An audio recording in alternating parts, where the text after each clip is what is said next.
Un multimillonario contrató a una empleada para cuidar de su hijo ciego de 6 años. Un niño que no salía de su habitación desde hacía 8 meses, ni para ir al colegio, ni al jardín, ni para su propio cumpleaños. Se encerró entre 4 paredes y se negaba a salir, porque la última vez que anduvo libremente por la casa, él todavía podía ver y ahora ya no.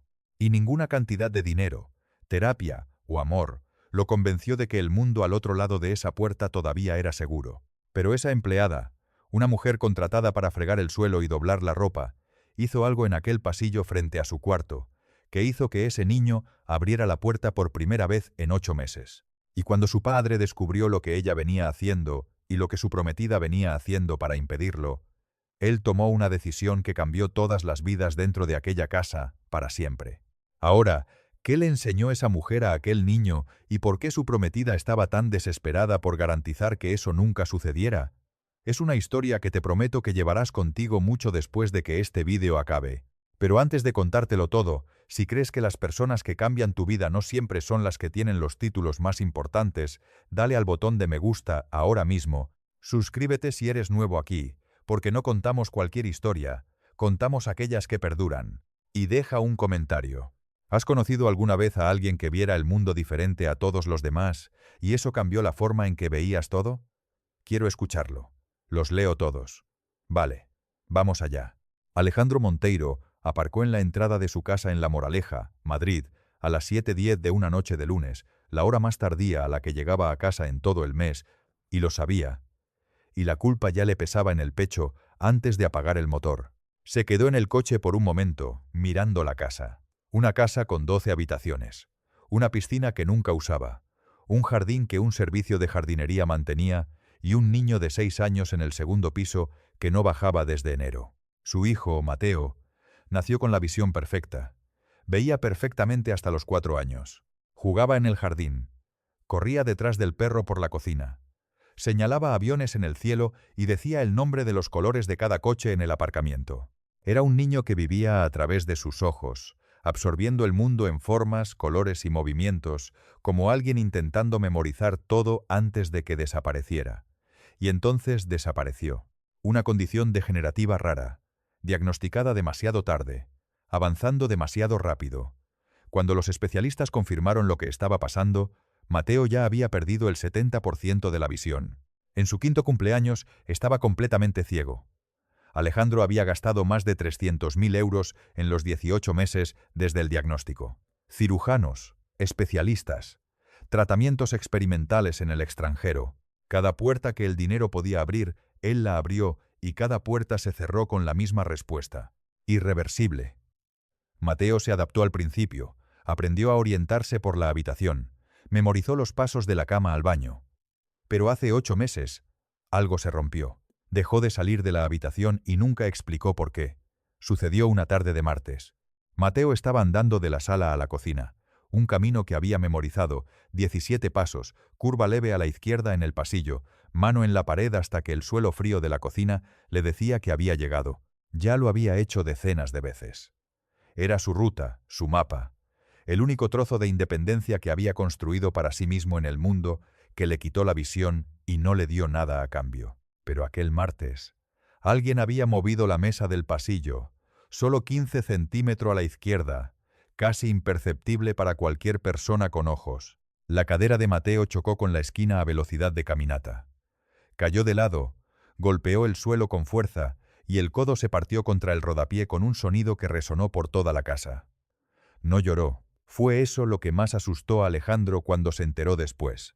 Mateo no lloró. Se quedó en el suelo por un momento, se levantó, anduvo de vuelta a su cuarto, cerró la puerta y no salió más, ni para la cena, ni para el desayuno del día siguiente, ni para nada. Cuando Alejandro llegó a casa esa noche y supo lo que pasó, preguntó a los empleados quién había movido la mesa. Nadie lo admitió. La antigua empleada dijo que quizás la había desplazado mientras pasaba el aspirador. No estaba segura.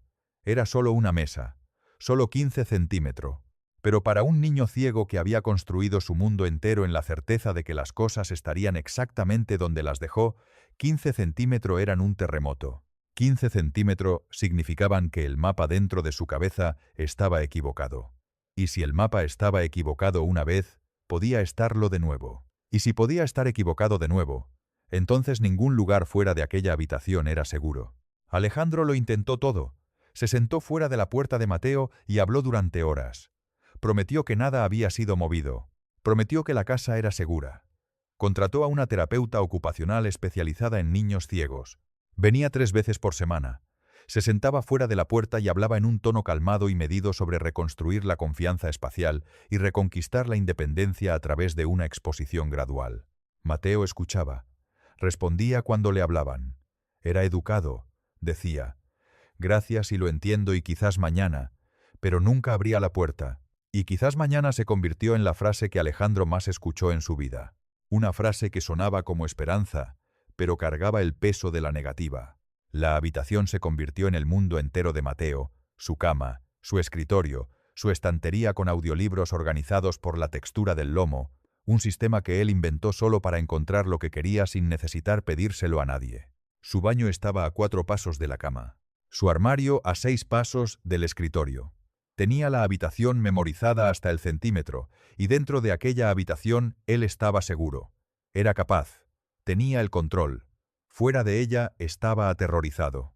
Y Alejandro, un hombre que adquiría empresas y cerraba negocios de cientos de millones, no conseguía convencer a su propio hijo de atravesar una puerta, y entonces estaba Carmen.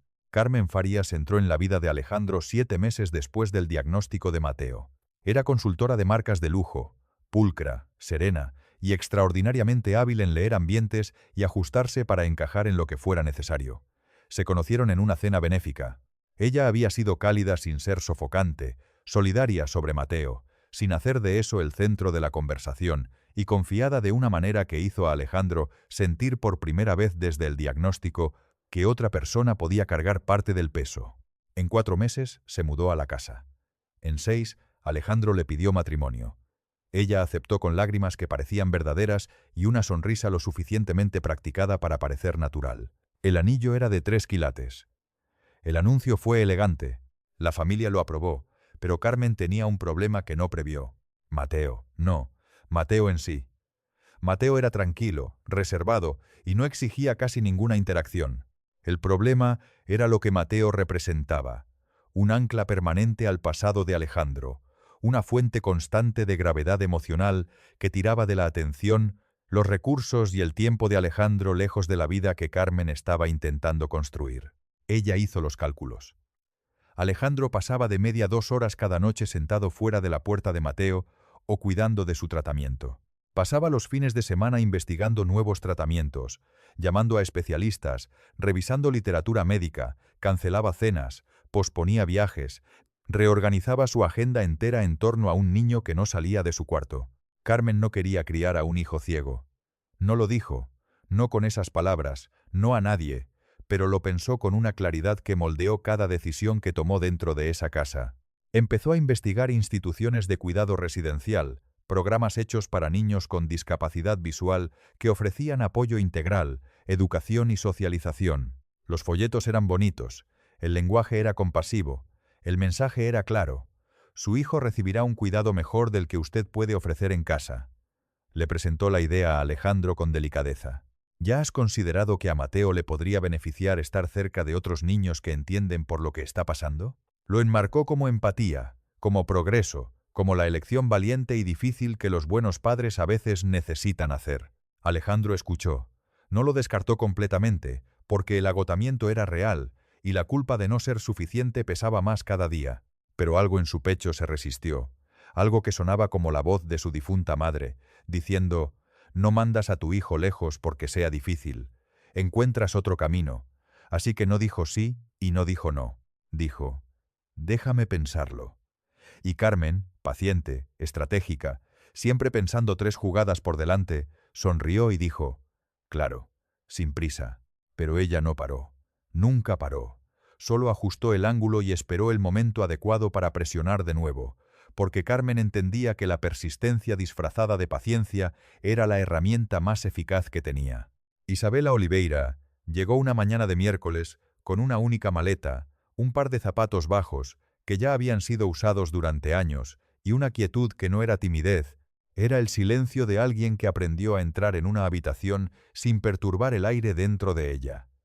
Tenía 38 años, nacida en Cádiz, Andalucía, criada por una madre que perdió la visión a los 40 y continuó administrando una tienda de telas en el mercado local por más de 12 años, navegando hileras de tela por el tacto, identificando estampados por la trama entre los dedos y atendiendo a clientes que nunca supieron que no podía verlos, porque nunca dejó que eso cambiara una sola cosa sobre cómo se movía por el mundo. Isabela creció viendo a una mujer ciega vivir sin pedir disculpas, y esa experiencia la moldeó de maneras que ningún programa de entrenamiento o certificación jamás podría. Alejandro la encontró en la cocina por 5 minutos. Le dio las mismas instrucciones que daba a cada nueva contratación.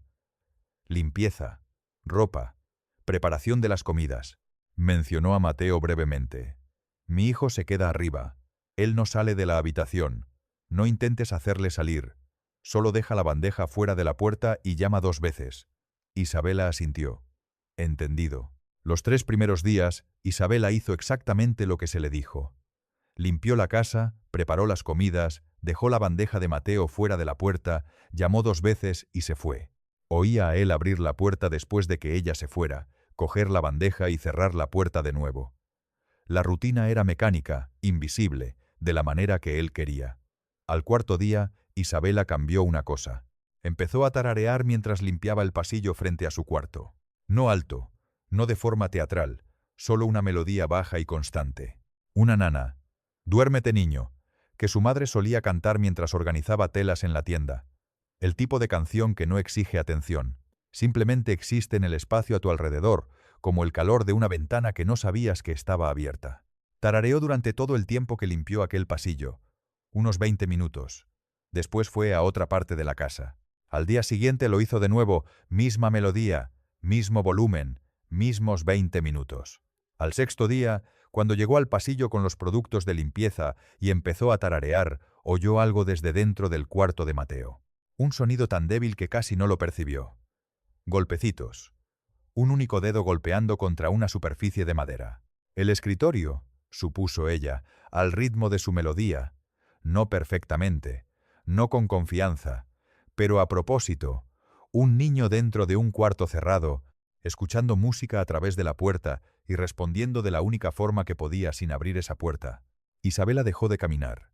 Se quedó parada en el pasillo, tarareando la melodía más despacio ahora, dando más espacio entre las notas.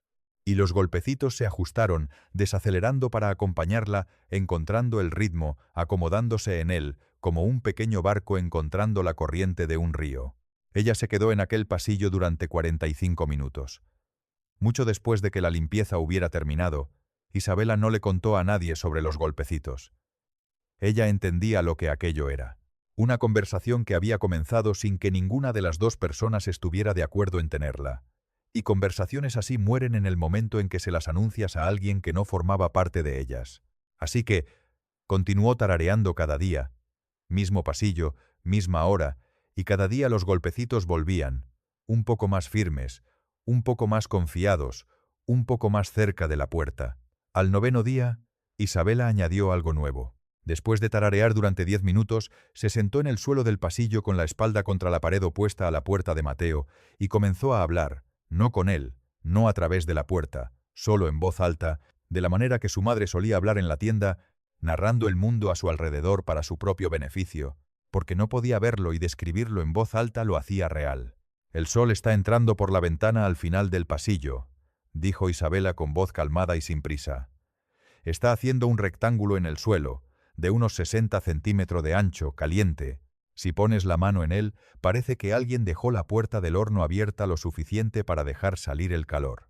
Silencio desde la habitación, pero tampoco golpecitos, lo que significaba que él estaba escuchando. Hay una planta en la mesa cerca de la escalera, pequeña.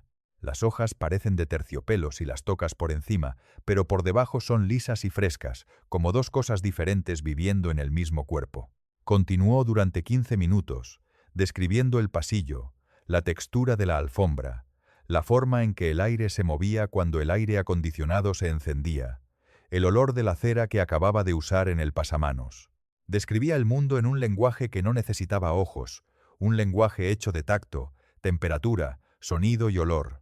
Hizo esto todos los días durante 2 semanas, sentada en el suelo, describiendo el mundo al otro lado de su puerta, sin pedirle nunca que abriera, sin sugerirle que debería, solo llenando el espacio entre ellos con una versión del mundo a la que él podía acceder sin ver. En el 12º día, escuchó sus pasos dentro de la habitación, no los 4 pasos habituales hasta el baño o los 6 pasos hasta el armario. Diferentes. Más cerca, lo escuchó sentarse al otro lado de la puerta, no de pie, sentado, imagen especular de su posición, los dos en el suelo, separados por 5 centímetros de madera. En el 14º día, mientras Isabela describía cómo la lluvia sonaba diferente en el porche delantero en comparación con el jardín trasero, una voz vino a través de la puerta, pequeña, cautelosa, casi un susurro. ¿A qué huele la lluvia ahí fuera? Isabela cerró los ojos. No porque lo necesitara, sino porque quería responder con sinceridad. Y las respuestas sinceras a veces exigen que quites un sentido para que otro pueda hablar con más claridad.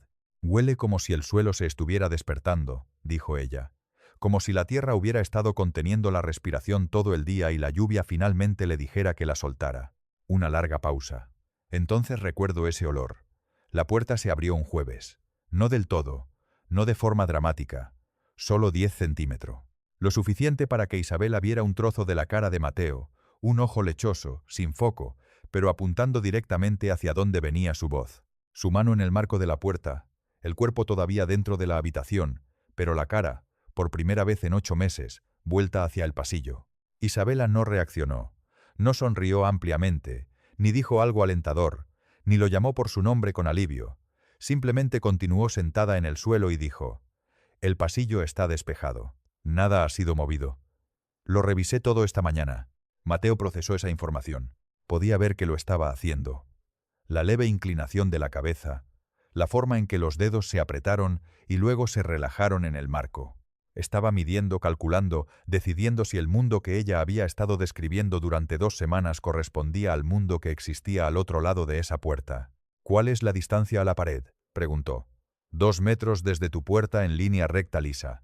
Ningún mueble entre aquí y allí». Él extendió la mano derecha, palma abierta, dedos estirados. El gesto de un niño ciego probando el aire de la misma manera que un nadador prueba el agua, no con confianza, sino con la disposición de intentarlo. Isabela se levantó despacio.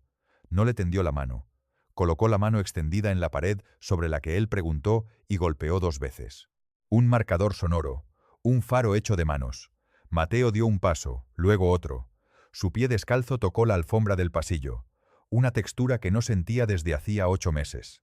Se detuvo. Los dedos de sus pies se curvaron en las fibras. La respiración cambió, más rápida, irregular. La respiración de alguien parado al borde de algo enorme. Isabela golpeó la pared de nuevo. Mismo ritmo, mismo lugar. Mateo anduvo 2 metros despacio. Su mano encontró la pared y presionó toda la palma contra ella, respirando fuerte, el cuerpo temblando con algo que ya no era miedo. Era el temblor del miedo yéndose. «Estás aquí», dijo Isabela. Mateo asintió. No habló, pero su mano se quedó en la pared y su cara se giró hacia la voz de Isabela con una expresión que decía: «No te vayas». Ella no se fue. En las 3 semanas siguientes Isabela le enseñó la casa a Mateo. No de la manera que lo haría un terapeuta, con ejercicios estructurados y metas medidas. De la manera que su madre aprendió la tienda de telas, una superficie a la vez, un olor a la vez, un sonido a la vez, hasta que el espacio ya no era una amenaza. Era un mapa escrito en sentidos que no necesitaban la visión.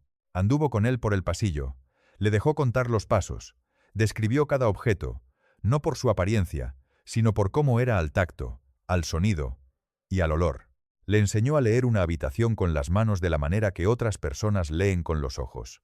Y Mateo aprendió rápido, con hambre, como un niño que estaba hambriento del mundo y no lo sabía hasta que alguien le trajo el mundo a su puerta. Carmen notó el cambio un sábado por la mañana. Bajó a hacer café y encontró a Mateo parado en la cocina, no sentado, no siendo guiado, sino de pie solo, una mano apoyada en la encimera, la otra sosteniendo un vaso de agua que él mismo se había servido. Se detuvo en la puerta, no con alegría, no con alivio, con la inmovilidad específica de alguien viendo un plan desmoronarse en tiempo real. «Mateo, ¿qué haces aquí abajo?». Mateo giró la cabeza en dirección a su voz, cogiendo agua. ¿Dónde está Isabela? En el lavadero. He venido solo. Esas 3 palabras, he venido solo, cayeron en la cocina con un peso que Carmen sintió inmediatamente. Porque un niño que podía andar por la casa solo era un niño que no necesitaba una institución. Un niño que estaba mejorando era un niño que se quedaría. Y un niño que se quedaba era un obstáculo permanente entre Carmen y la vida que ella venía diseñando cuidadosamente. Sonrió. ¡Qué maravilla, cariño! Las palabras eran correctas. La temperatura estaba equivocada. Y Mateo, que no podía ver su cara, pero había pasado 8 meses aprendiendo a leer el mundo por el sonido, oyó la diferencia. No sabía cómo llamarlo, pero lo sintió. De la manera que sentimos que una habitación se enfría sin que nadie haya abierto una ventana. Esa tarde, Carmen encontró a Isabela doblando ropa en el área de servicio, cerró la puerta detrás de sí y habló con la precisión de alguien leyendo una declaración preparada. Agradezco lo que vienes haciendo con Mateo, pero necesito que entiendas que su cuidado está siendo tratado por profesionales. Alejandro y yo ya hemos hablado sobre opciones para su desarrollo a largo plazo y no necesitamos que los empleados creen dependencias. Isabela la miró. ¿Dependencias? Dependencias emocionales. Se está apegando a ti. Y eso no es saludable para un niño que necesita seguimiento profesional estructurado, no de una empleada que juega a ser terapeuta. Isabela dobló la toalla en sus manos despacio, presionando cada pliegue con cuidado deliberado. Luego dijo, «Ese niño ha bajado una escalera solo por primera vez en 8 meses esta mañana. Se ha servido su propia agua, se ha quedado de pie en la cocina como si perteneciera allí. ¿Y me estás diciendo que eso es dependencia?» La mandíbula de Carmen se tensó. «Te estoy diciendo que te mantengas en tu lugar». Isabela dejó la toalla. Miró a Carmen con una expresión que no cargaba rabia, ni sumisión, ni miedo. Solo la claridad firme de alguien que ha medido a la persona que tiene delante y no se ha impresionado con lo que ha encontrado. «Mi lugar», dijo Isabela en voz baja, «es donde ese niño me necesite». Carmen salió de la habitación sin responder, pero algo en su postura había cambiado. La compostura controlada se había transformado en algo más afilado, algo que significaba que se había cansado de esperar y cansado de ser paciente. Esa noche hizo una llamada desde el coche en el garaje 32 minutos a una coordinadora de admisiones de una institución de cuidado residencial en Castilla-La Mancha. Alejandro llegó a casa más temprano un miércoles, no por plan, sino porque una reunión fue cancelada y por primera vez, en lugar de llenar el vacío con otra llamada u otro correo electrónico, condujo a casa. Entró por la puerta principal a las 3:15 de la tarde y escuchó algo que lo detuvo en el vestíbulo. Risas. La risa de su hijo viniendo del jardín. Alejandro anduvo hasta la puerta trasera y miró a través del cristal. Mateo estaba de pie en el césped, descalzo, brazos abiertos, rostro inclinado hacia el cielo. Isabela estaba a 1 metro de distancia, describiéndole el jardín en tiempo real. El césped se acaba en unos 12 pasos. Después está el camino de piedra. Sentirás el cambio bajo tus pies. Síguelo y gira a la izquierda en dirección al jardín. El romero está en el lado derecho. Si estiras la mano, lo sentirás. Mateo anduvo despacio al principio, luego, con una confianza que no parecía de un niño ciego orientándose, parecía un niño explorando. Su pie pisó el camino de piedra y sonrió. No la sonrisa cuidadosa de alguien aliviado, sino la sonrisa amplia y genuina de alguien descubriendo algo nuevo. Extendió la mano derecha. Los dedos encontraron el romero. Tiró de una pequeña rama, la llevó a la nariz e inspiró. «Huele como el cordero que hace Isabela los jueves», dijo. Isabela rió. «Porque lo pongo en el cordero, niño listo». Mateo rió también. Esa risa que llena un jardín y hace que una casa parezca un hogar. Esa risa que Alejandro no oía de su hijo desde antes de que el mundo se oscureciera. Alejandro se quedó detrás de la puerta de cristal durante 10 minutos. No salió, no interrumpió, solo observó, la mano presionada contra el cristal, su reflejo devolviendo una expresión que no podía nombrar completamente. Orgullo, duelo, gratitud, y el dolor agudo y específico de darse cuenta de que una mujer que él contrató para doblar ropa le había devuelto a su hijo algo que todo su dinero y todo su esfuerzo no pudieron. Esa noche, después de que Mateo se fue a dormir a su cuarto, pero con la puerta abierta por primera vez en 8 meses, Alejandro encontró a Isabela en la cocina, arreglando todo, se sentó en la encimera y se quedó en silencio por un momento. Luego dijo, «¿Cómo lo hiciste?» Isabela se secó las manos en una toalla. No hice nada especial. Solo describí el mundo para él hasta que quiso verlo por su cuenta. Es ciego, Isabela. Lo sé, dijo ella. Pero ver no es solo sobre los ojos. Mi madre fue ciega durante 12 años y veía más que la mayoría de las personas que he conocido. Solo usaba herramientas diferentes. Alejandro se quedó en silencio por un largo tiempo, luego dijo: gasté 300.000 euros en especialistas. ¿Y tú hiciste esto con un pasillo y una canción? Isabela sonrió. El pasillo era gratis. La canción era de mi madre. El enfrentamiento llegó un viernes. Alejandro había salido más temprano del trabajo, algo que empezó a hacer con más frecuencia desde que vio a Mateo en el jardín. Llegó a casa y encontró a Carmen en la sala con una carpeta abierta en la mesa de centro, folletos y correos electrónicos impresos. Un cronograma destacado con fechas de matrícula de una institución de cuidado residencial en Castilla-La Mancha. Ella levantó la vista cuando él entró y dijo con la confianza serena de alguien que había estado preparando esta presentación durante semanas: creo que es hora de que tengamos una conversación seria sobre el futuro de Mateo. Alejandro cogió uno de los folletos. Fotos a color de niños sonriendo. Un campus que parecía un colegio privado. Lenguaje sobre independencia estructurada y desarrollo especializado, y darle a su hijo las herramientas para prosperar en un ambiente acogedor. Lo leyó despacio. Luego lo puso en la mesa y dijo: ¿cuánto tiempo llevas planeando esto? No es planeación, es investigación. He estado analizando opciones porque amo a ese niño y quiero lo mejor para él. Alejandro la miró. Anduvo por el jardín ayer solo. Encontró el romero. Se rió, la risa de verdad, Carmen, esa que no oía desde hace 2 años, y me estás mostrando folletos de una institución a cientos de kilómetros de aquí. La expresión de Carmen no cambió. Ese es exactamente mi punto. Está progresando y necesita seguimiento profesional para seguir progresando. No de una empleada que le canta en el pasillo. Esa empleada lo sacó de la habitación. ¿Y qué pasa cuando ella se vaya? Cuando encuentre otro trabajo, él se volverá dependiente de una persona y cuando esa persona desaparezca, volverá detrás de esa puerta. Hizo una pausa. Estoy tratando de protegerlo de eso. Rafael estudió su rostro. Pasó 20 años en los negocios leyendo a las personas en mesas de negociación, identificando la distancia entre lo que alguien dice y lo que realmente quiere. Y en ese momento, sentado frente a la mujer a la que le había pedido matrimonio, vio esa distancia con claridad por primera vez.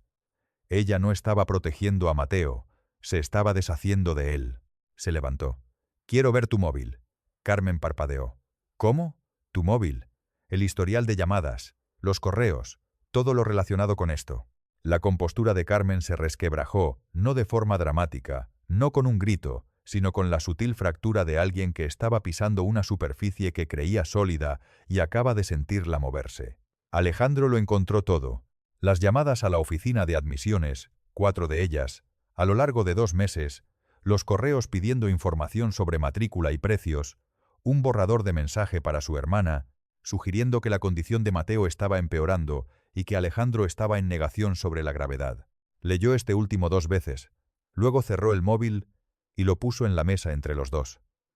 «Le escribiste a mi hermana que estoy en negación sobre mi hijo». Carmen no dijo nada. «Haz tus maletas», dijo Alejandro. «Mañana mandaré a alguien para que te ayude con el resto». Carmen se fue esa noche.